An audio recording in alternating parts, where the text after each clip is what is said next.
ဒီနေ့မှာတော့ကျွန်တော် DCA ကိုအသက်ရောက်ရှိလာတဲ့ဒီ air compressor အသေးလေးနဲ့မိတ်ဆက်ပေးကြပါတယ်ဒီကောင်ကြောင့်တော့ A2E 1300 10 liter ဒီ air compressor လေးပဲဖြစ်ပါတယ်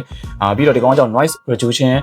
design နဲ့ထုတ်ထားပြတဲ့ကြောင့်မလို့ကျွန်တော်ဒီအလုပ်လုပ်တဲ့ချိန်မှာစူညံတန်နေလည်းမရှိဘဲနဲ့ AC နဲ့လုပ်နိုင်မယ်ပြီးတော့ကျွန်တော်ဒီကောင်က C လုံးဝထည့်စရာမလိုအဲ့ဒါကြောင့်မလို့ကျွန်တော်ဒီ C ဘိုင်ထည့်တာလေး C U ဘိုင်နဲ့အလုပ်ရှုပ်နေတာမျိုးမရှိတော့ဘူးဗျာပြီးတော့ဒီကောင်1300 watt ဖြစ်တဲ့ကြောင့်မလို့ကျွန်တော်ဒီအလုပ်လုပ်တဲ့ချိန်မှာဆိုလို့ရှိရင်စွမ်းဆောင်ရည်တော်တော်လေးကိုကောင်းတယ်ပြီးတော့10 liter ဒီ tank capacity နဲ့သူအသိငယ်ပေါ်သွားပြီးတော့တဲဆောင်ရတဲ့အချိန်မှာတော်တော်လေးလွယ်ကူတယ်တော့ဒီဘက်မှာဆိုလို့ရှိရင်၄ပေါင်ပြည့်သွားတဲ့အချိန်မှာအလိုလျောက်ဖြတ်ချပေးမယ်စနစ်ပါတယ်တကယ်လို့ကိုကချိန်ပြီးတော့သုံးနေတယ်ဆိုလို့ရှိရင်လည်းကိုချိန်ထားတဲ့၄ပေါင်ပြည့်သွားပြီဆိုရင်သူက auto ဖြတ်ချပေးမှာပါနော်